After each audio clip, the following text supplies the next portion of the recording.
ரெக்கையுள்ள குஞ்சு இது, கூடு ஒன்றும் தேவையில்லை.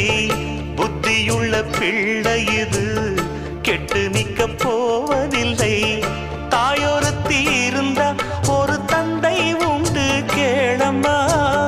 தந்தை ஒண்ணு இருந்தா பெத்த பாட்டி இன்றி போகுமா? தெருவோரம் கிடந்தும் அனாதை இல்லை. உறவென்னை வெறுத்தால் தினம் தருவேன் தொல்லை. கெட்டாலும் பட்டாலும் உன் பேரன்தான். என்னடி ஞான பெண்ணே, உண்மை சொல்லடி ஞான பெண்ணே. நடந்தால் 2 அடி, இருந்தால் 4 அடி.